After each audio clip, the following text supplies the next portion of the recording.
Chapter podcast. I'm so excited to have Brandon Hutnek here today with us. He is a listing specialist on our team here at the Franklin team, and he is an outstanding listing agent. So we're going to dive in today, get some answers to the toughest questions about the market, what seller concerns are, and how to win listings today, all from the expert himself. So welcome, Brandon. How are you? Oh, I'm great. Thank you so much for having me. I'm really glad to be here. Yeah, are you excited? Nervous, but no. I'm excited. Yeah, for sure. Well, I think it's important for the guests to just know a little bit about you. Yeah. But before we do that, I kind of want to give some credentials on why we asked you to come do this. So Brandon's been with the Franklin team for 2 years. Mm-hmm. He is in our listing specialist role. So anytime or during the weeks, he's typically going on as low as maybe 6 to 10, as high as maybe 20. Yeah, have you gone on 20 appointments? Yeah, on those tough weeks for sure. So he is going on listing appointments specifically. He does have some of his own business that he's built that he handles buyers and sellers, but specifically for our team and our team's role, he sees a lot of clients during the week. Yes. And so he's closed, I think, year to date, 89 units. So when this comes out, likely it will be over 100. For sure. But we're in September, early September this year. And so your goal is to close 100 units this year. So you're going to surpass that. I sure hope so. Yeah, that's awesome. Yeah. So Brandon, before we dive in, let's give the guest a little snapshot of your background and your history. How'd you get into real estate and why'd you get into real estate? It's funny. I think when I think about how I got into real estate, it was never something that I planned or thought about. I wasn't passionate about watching all the home shows that, you hear people talking about. But what it came down to is just some people that I know and I've known for over the years have said, you have a very good analytical eye and you would do very well in real estate. And, a few years ago, I transitioned out of a role in that was really my background for a lot of years. And I made the decision to dive in and give it a shot. Before the real estate, what were you doing before? Yeah, so my background is primarily in retail management, multi-unit management. So I had everything from working for Hollywood Video, if you remember that company back in the day. I worked for GameStop and Starbucks, so Fortune 500 companies, managing teams there, upward of 500 people all over the city. So most recently, I was in a local storage company role where I got to, it's kind of a real estate transaction, right? You're dealing with people that are moving a lot. So I transitioned out of that right before I came here. And yeah, so managing people, managing locations, and analyzing a lot of data. I think that was probably key to my past roles, is just knowing how to look at the wealth of information and understand how to make it relevant to what's happening. So how would you say the analytical piece is coming up, but what I'm also hearing, it's the people skills too, right? So how would you maybe summarize your past experiences really set you up for success in the role that you're in now? Yeah, it wasn't even just about managing people. It was teaching people how to interact with customers and clients, right? So understanding the cues that you take, how to adjust your interaction, how do you adjust your speech, what you focus on, how do you get to the root of what the customer is wanting. It wasn't just me doing that, because I would, of course, still talk to people, but it was teaching the people how to do that. And I think that is very important in my role, as you understand and you go through, your past experience and you think about how it's relevant today. That's one of the ways. I had to learn how to do it myself, but also teach it. Yeah. And for listeners, because we're going to get in more in depth of what are your listing appointment structure looks like, the conversations, and kind of walk us through that process. But that's strictly all you do. So Brandon is going out. We have business that we've had in the past. They're contacting us, or new business, and they're saying, we want to meet with the Franklin team. And so Brandon is our representative. So really all of this experience of what you've taught others to do, I'm assuming it has influenced you in how you're approaching these conversations. Yeah, absolutely. Honestly, you can't teach it without knowing it, right? So it's not just reading a script or reading a training manual. It's being able to see, interact, provide feedback. That was a big part of my role in my previous history, is watching how they interact, seeing what needed to be done. Now it's a little different because it's more self-reflective. It's you get in the car, you're driving away, and you're like, let me walk through that appointment. What went well? What could I have done a little bit better? Being very motivated to improve yourself without getting that feedback from somebody. You have to do it to yourself is very key in and improving day to day. Okay, so let's talk about that. So what do you think about anybody that's wanting to be successful in listings, right? And they're looking for the key to success. They're going, Brandon, how do I become like you, right? Is it the analytical piece? Is it the people piece? Is it the way you communicate? Is it all of it? Like, walk us through what makes a listing agent successful. I think you nailed it at the end. There's no one thing that you can be good at. You can't be good at communicating without being good at understanding the data and analyzing it. You can't be good with analyzing the data but not understanding how to communicate or follow up or keep a schedule or utilize a CRM in order to make sure you stay on task, because as you scale, you really can't just remember. You have to trust yourself and create the processes. You have to be good at all of that. And in order to be super successful, you have to be at least sufficient in all those categories. Because if not, you're really not going to win listings. Yeah, or you're going to limit the amount that you win. So you sure, if you're great at communicating but not data, you're going to win some listings, right? You're going to convert some, but in order to win more, there are people out there that, while communication is great, the client is very analytical, and you need to be able to speak to them and satisfy that desire that they have in order to convince them to list with you. So yeah, to convert at a higher rate, to have more listings, you have to be at least sufficient in everything. You can be great in one. You can be better at analytical than you are at adjusting your communication style, as an example, but you still need to be good at everything. So being sufficient at all of those things, but you're more than sufficient at all of those things. Thank you. So how do you adjust your style based on the customer or the consumer that you're going to meet with? Something that I think back to when I first got in the business is the whole mirror and matching thing. Yes. You know, building rapport through body language, communication, mirroring and matching. Is that something that you do, or how do you build that connection, and how do you adjust throughout the listing appointment? I think what you said in mirror and matching is exactly what needs to happen, or relating at least to the client. So the first thing I do, and I know we'll get into the structure of an appointment, but as you walk the house, there are always things you can talk about and relate to, and start to build that rapport even as you're looking around and identifying what the features are of the house. That's when you start to build that rapport, and then understand how they communicate. Are they engaging with you? Are they having that conversation? Are they keeping it strictly business? You have to absorb a lot of that data and those maybe nonverbal cues to understand how they react, and then speak to that as you're talking to them. How would you help an agent try to figure out what is the missing piece, right? You were saying to be sufficient and all of that. Yeah. So if I'm a single agent and I'm going on listing appointments and I'm reviewing the data and I'm thinking that I'm building rapport, and I leave, and let's say your conversion rate is less than 50%. Right. What are some suggestions to you of, like, how do they self-reflect? How do they know what is good and what can make them better? Honestly, sometimes you just have to ask, when you lose the listing, what can I do? What could I have done to have earned your business? You're probably not going to convert that person and your goal in that situation. And it is a tough text message or email or phone call to make. Trust me, I have made them, but it's really just to help improve you in the future. So if somebody says, oh, I really liked A, or I was really looking for somebody who could do B, that's when you can really self-reflect and say, is that something I could have picked up on? What questions could I have asked to understand that was their need?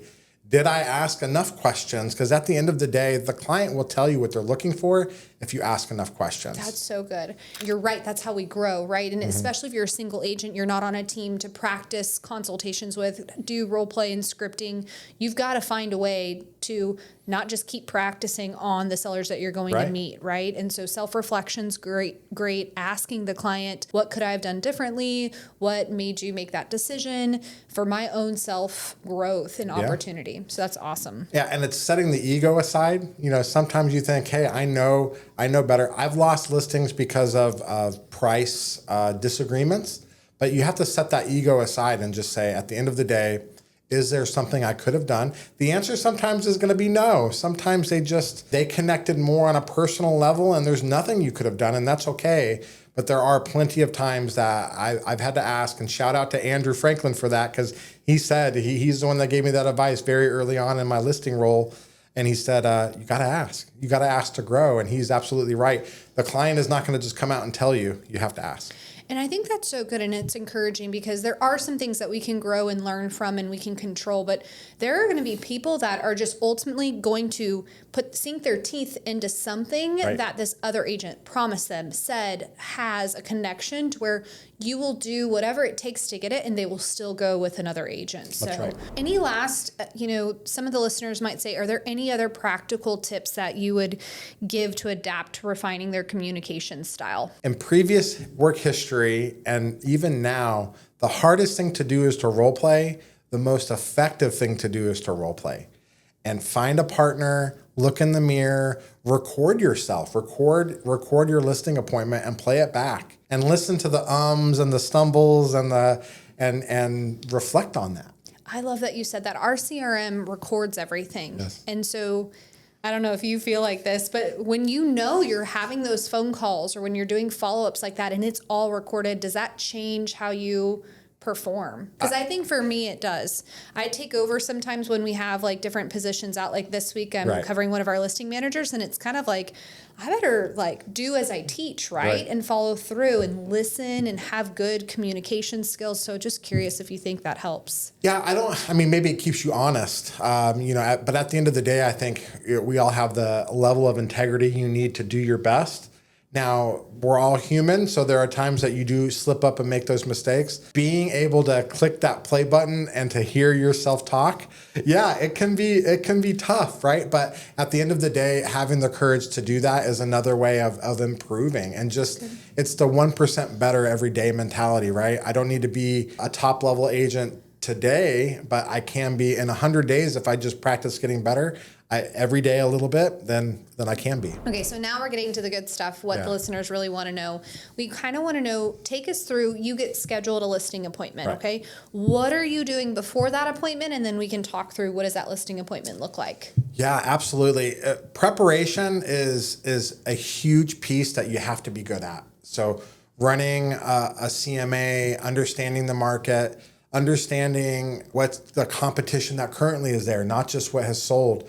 What are you up against? What challenges? What I like to think of is as I'm prepping, I'm not looking for answers. I'm looking for things to focus on. So I may know it's on a cul-de-sac, but does it back to power lines? Is there a green space behind it? What am I going to be looking for? And you have that checklist of what am I diving into? The last listing, the photos are still there. They was quite outdated at that time. I'm going to be looking to see what has been updated. I'm asking those questions. So it's just prepping, not just the numbers, but what are things that you want to look into and dive into, especially when you get into neighborhoods where homes are varying in price and you're looking at some are remodeled, some are not remodeled, and you need to understand that. And then what are the similarities are you going to be looking for? I think when I go into an appointment, I never have an idea of an exact price on what a house is. I just have based on what I see, it could be, I could see it here or I could see it here. So really getting prepped, I think, is most important. And are you doing that electronically? I'm assuming I'm trying to help the listener. Like you're prepping it, like you have a file almost like a digital file where you're saving those kind of things in notes. Correct. I save everything from the last listing. I save the Zillow printout. Honestly, clients are looking at. They're going to reference that. And there are times when Zillow is good and there are times when Zillow is very, very bad. And I need to mentally prepare. How am I? If they say, well, but Zillow says, right, what's my response to that? And I need to know and understand, where Zillow is pulling that data from and how the community that's one street over is actually different, and knowing and understanding that for sure ahead of time. So I save it all digitally. I have it all. I'm not a big paper person. Part of that is just primarily due to the volume. I would have a lot of papers to do it that way. But also primarily, I think people just throw it away. So by including it in an email electronically, it's always there. It's always referenceable. It's good. It's good to have. So prepping, definitely number one for me, spending that time.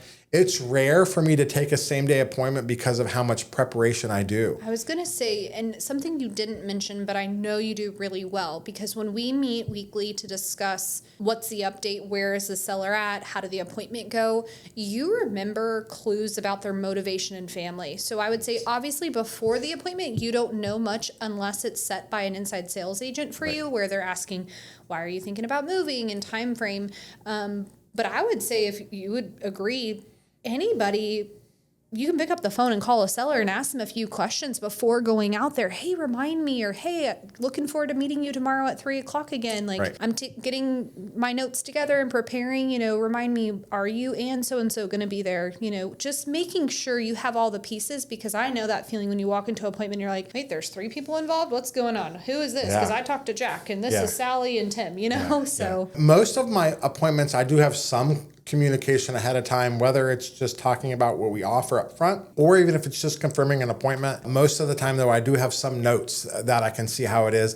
Again, that just gives me an idea of why they're selling, right? Understanding where it is and what their motivation is does help know when you walk into that appointment. So back to my original point, I don't like to go on same day appointments because there's so much preparation that's involved. Yeah, so that's kind of the first part. As far as what a typical, I guess an ideal listing appointment does, I really break it into 2 sections. Number 1 is understanding the house, right?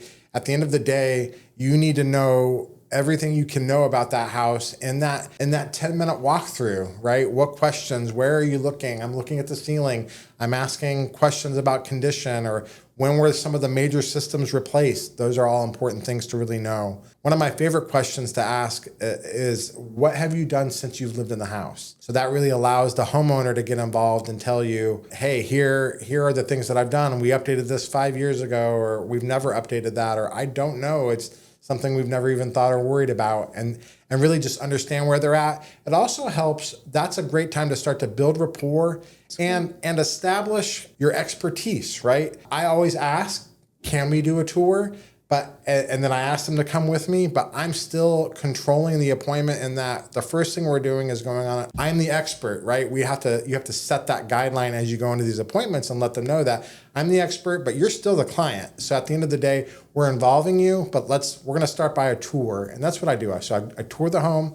We look at that. I ask the questions. You walk in the backyard. You're looking at the roof. You're looking at the condition of everything outside. You don't want to miss out on any of that. Yeah. You have to know the house in order to be able to sell it. So that's the first half. The second half is really sitting at a table like this and understanding how the rest of the appointment is go. And I love to tee it up. The first thing I always talk about is price. And I ask the homeowner, and I ask this question for 2 reasons. One, I say, you know the market, like you know your neighborhood probably pretty well. What do you think the house is worth on the open market? And that helps me tee up. If they're on what I'm thinking, then I don't have to spend as much time diving into the data. If there's a big disconnect where I think it's worth less, I already know in my mind as I'm pulling out my laptop, I live look at comps with them. I don't print it out. I don't show them what I've already saved. I pull it up so we can dive into it, because they're going to say this is different, that's different. So that's where you're preparing digitally. So you kind of already have things, but you also have the option of showing them live data as well. Okay. Yeah, I think that's really helpful because people show and understand. What I love to say is at the end of the day, my opinion of price is based on the data. So I have no emotions or feelings towards it, but I want to understand, and I want you to understand where it is. So I pull out the MLS, and we're diving into the numbers, and we're looking at it, and we're showing it. I've learned things too from the clients, like, hey, the house across the street sold last year, and for some reason it's not listed right on the MLS, and I have to go other avenues to find out and go, it did sell, and I didn't have that data. So it's great to work with the client and show them. So you're open-minded too. 100%. Like you're not going in there. And again, I speak to this because, again, if you're mirroring and matching, right? Like you're going to feed off of them. If they are telling you those things, you're going to take a back seat and build rapport and go, oh my goodness, okay, awesome. You're not going to come in there and go against them with, but my data, right? It's working together. I love that you say that. Yeah, and honestly, it's their house, right? At the end of the day, they get to decide what to list the house for. I get to decide if we want to take that, Yes. right? So, if it's worth the energy and effort to do so. So, yeah, we're working together. We're looking at it. And sometimes, you have the client that thinks one thing. I was in an appointment last week. He said, my number's 350. I'm going to sell at 350.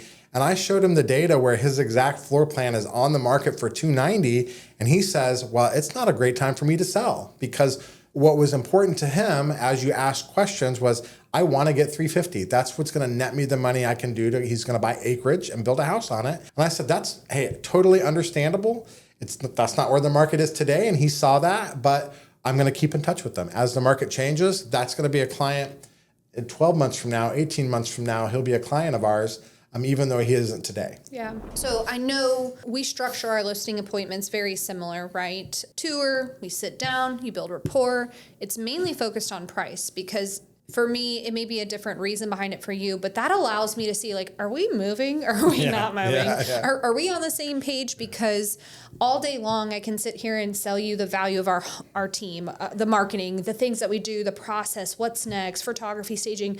But if we're not on board and on the same page about pricing and what the market and the what are you going to net, and that doesn't align with your goals, then essentially I tried to tailor that at the very beginning to where I understand where am I going next. Right. So how do you do anything different than that? How do you handle objections that may come up with pricing? Do you continue on the listing consultation, or do you kind of just say, we may just agree to disagree, or that ends here? I think that's absolutely, I have done that in the past. Ultimately, like the client I met with last week, he will be a client. He knew and understood the data. But if he said, no, I'm going to list now and I'm going to list at 350, I would not have got into, wasting his time, quite honestly, and mine, of telling him what we do and how we're different. Because what I like to say is at the end of the day, it doesn't matter how great we are at marketing, and we are.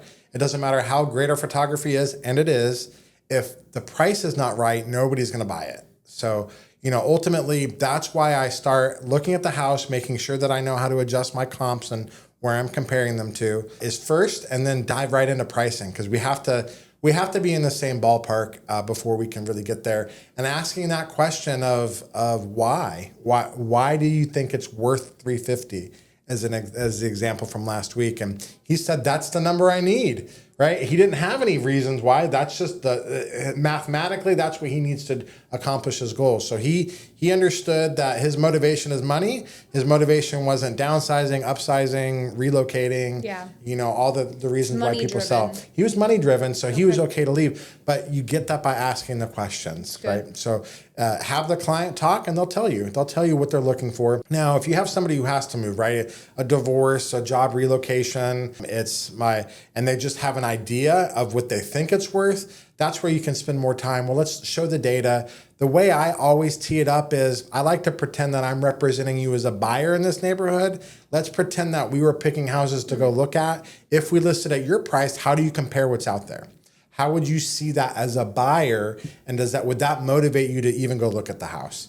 So as you tee it up that way, they start to think, okay, I understand what you're saying. Like, we need people to come look at the house, whether or not they think their house is special, whether or not they think their house is unique, you still have to get them into the door to see those things. Yeah, that's so good. It's very similar to what a great agent on our team, Tyler, has said in the past, and I incorporated, is help me understand how to present this to a buyer that would be seeing this on the market, right? If the market is saying 290 and we believe it's 350, if I were to agree to that, could you help me sell this home, right? Where's that $60,000 difference? And I love how he is open-minded to take me on the journey with you. And you're saying, let me take you on the journey of the buyer, right? Because in this market right now, unless it's certain pockets, it's very heavily influenced by interest rates, and buyers are just not as quick to make a decision on a home unless it is absolutely perfect. So So after we talk about pricing and we get to that point and we're at least agreeable to where it makes sense. It makes sense for viewers or for clients to come look at the house. That's the first thing you want. You want buyers to come look at it. And I also tell them I want it to appraise for value, because if we find a buyer who loves it, it's still they're taking a loan at it. It still needs to appraise for value. After you get to that, I really get into the advantage of choosing the Franklin team and what do you get out of that? How to leverage our marketing ability, how to leverage our network, our internal network, how we leverage our team. Quite honestly, being on a team really does give us more fighting power, more knowledge based. As much as I would love to think, the 100 listings I've had closed this year that I'm maybe more knowledgeable than the average person, I'm not more knowledgeable than the team, right? So how we leverage that and how we utilize that to sell their home and to beat the market average on how long it takes to sell the home, because that's really where people are worried about, well, how long is it going to sit? Choosing the Franklin team is going to help you get there, and I map that out for them. Obviously, they're asking questions through the whole time, but I finished by saying, These appointments are generally 45 minutes to an hour. It's a lot of information for them to see and absorb. But I always ask, what else? What else is on your mind? Because as much as I think as I covered a lot, there's always a unique question in there. There's always something that's on their mind. I need to know what they're thinking so I can ask or I can address that. That's really great. And something I would encourage is you can also set that tone of what you're going to cover and ask that question at the beginning. Like, today, Mr. Seller, we're going to talk about price and the process with working with our team. What was on your heart, or what was the desire you had today? What did you want to get out of meeting with us? If I cover price in our marketing, was there anything else? And like you said, as they're listening, they're probably going to have some additional questions at the end. So I think that, and this will go into my next question for you, but I think sometimes there's such a hard structure that we try and emphasize. You have to go in and hit all of this. Right. But I really think it's intentionality of just reading the room and reading the person. Am I meeting their needs? Am I showing value? Are they nodding with me? Are they agreeing with me? Or am I just losing them? And I think that goes back to what you said of, you really have to be you're in a people business, and you have to be able to read people. Yeah. If you're talking data and you're showing it to them and they're glassed over, it may not be the right thing to do, to dive into all the comps and to show their history and the data, right? You do have to read that and adjust and understand that's again back to that mirror and matching. What is their style and what are they looking for? And sometimes I simply say, I'm going to send you all the data. Here's my opinion, and then we can go on to the things that are most important to them. But yeah, being observant is very important. What are some of the sellers' concerns that you're finding in listing appointments that maybe a year or year and a half ago, you're like, that never really came up? Yeah, more and more so as people want to know, how long is it going to take? They're worried. They see it. They've been seeing. Do you think that's because they're recognizing it's not just a guarantee I'm going to list my house and sell? Because I'll tell you, when I was in production, that never came up as like asking how long. Like, I may have pointed it out in the CMA, the days on market, but they never asked because it was a guarantee. My house is going to sell. We're going to list it and we're going to sell it. Yeah, I think, at the end of the day, the house will sell if you price it. You can sell a house for way under market. It's going to sell, but they want to get the most money and minimize the time. So yeah, they're asking the questions on how is it going to sell, or how long is it going to take? And while we don't have crystal balls, we don't know. What we can say is, look, if we price it right, and we've already talked about pricing strategy. If we price it right and we market it well, we can beat an average that we see in the area and really get you out there. But that's probably the number one concern I get outside of pricing is timing. What about questions about condition of the home? Is that something that sellers are recognizing has got to be a part of getting their house on the market? Because I know that, for the length that I've been in the business, we always make that a point of like, in any reasonable seller understands they're going to have to do some things. But I find, at least on the buyer side and the feedback that we get on most of our listings, like, condition is important. Yeah. Move-in ready is important for buyers because of what they're up against in this financing world with interest rates. Yeah, I think ultimately that hasn't changed. That's still, maybe there wasn't as many options before. Okay. So buyers just couldn't be as choosy.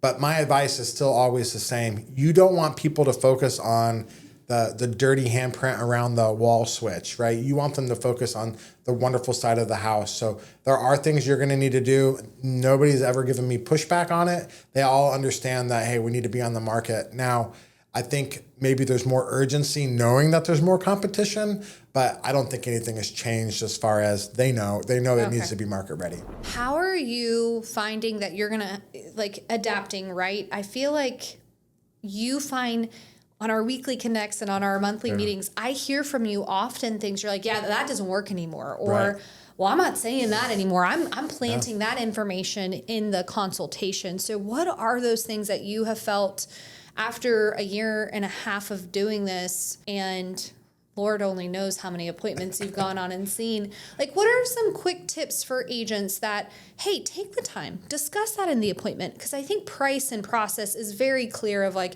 everyone needs to come with the unique value proposition. Everyone needs to come with the comps. But what are some tips that you can do at the appointment and do along the way that are going to save you so much time and effort and help you be a better agent in communicating with your clients?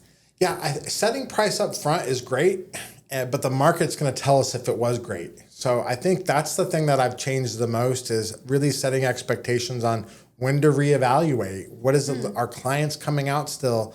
And then also overcoming the objection of, well, everybody wants to negotiate, so I want to list it for 20 grand higher. Well, unfortunately, the market they don't react well to that now. So that's probably the other big thing that I've done, is just set the expectation of how important pricing it right up front is. I like to say, if you play the pricing game, they'll play the pricing game. So if you come in with a fair value, they're going to come back with a fair offer. And ultimately, setting that expectation up front really does help down the road, and you're not stale on the market, right? So nothing is worse than, and I use this example a lot, well, if the house down the street has been on the market 100 days, what would you think about that? Or how do you react to that as a consumer? And well, there must be something wrong with it, whether it's price or something wrong with the house itself. So that's probably the biggest things. I don't know if you think of anything else, because you said I talk a lot during our weekly meetings. I was thinking about the pricing, giving like structure, or I find you are being a lot more conservative of like just recognizing, I think in listing appointments, you're maybe not covering it in the CMA, but you've talked a lot about looking at withdrawals and expireds and terminateds to just like kind of show like, hey, here's the reality. Here's the data we have to go on in the eyes of an appraiser, but there's also a huge story over here. Like there were 7 homes that didn't sell in the past 3 months, and they're roughly the same size, similar to yours. And so, you know, if the ultimate goal is price and they're truly motivated, like it is a relocation, I think that can help paint the picture of where we're heading if we don't get the offer right away. You know, ultimately there are more than just actives and solds to look at. So some of the things that you do need to look at in the appointment are things like terminated, withdrawals, what tried to sell but didn't. And not only because it paints a picture, but it helps set the expectation of, look, they tried. The market already told them what it's worth. Because no matter what you want, no matter what I think it's worth, the market is telling us where they're at, and whether it be the desirability of the neighborhood is changing, or that at your price point, what competition is out there. So you really need to be conscious of that. So we do talk about that, especially when there's, I like to think, you know, if somebody's highly motivated to move, if there's a lot of reason to move, then, you know, pricing isn't the issue, right? It's what price do we need to be at to get it to sell in the timeline that you need? And sometimes you need to paint that bigger picture and dive deeper into the data. So we're going to wrap up here, but we're going to have a fun little quick episode of asking Brandon objections and how is he handling those questions, because I know as an agent, that's always something so insightful to learn from. How do other people say things? How do other people handle this with sellers, right? Role play.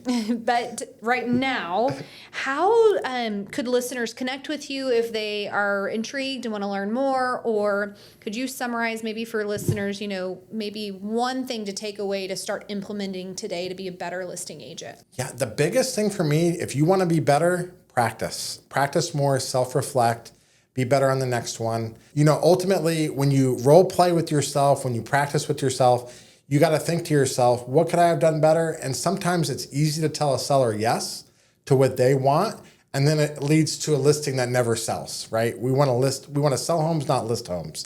So, you know, practicing to get better on the next time, being okay with not winning the listing because there's such a discrepancy is also okay. But yeah, practicing, that's the best thing. I self-reflect. I have my partner that I call with. I reflect with you. We give examples. We're walking through, and I have a network that I feel comfortable with to say, I didn't convert as well last week as I normally do. Let's talk about those listings and reflect on that and be better on the next time I have that example. I may not convert that one. You know, one of the things we haven't talked about is follow-up and how important that is.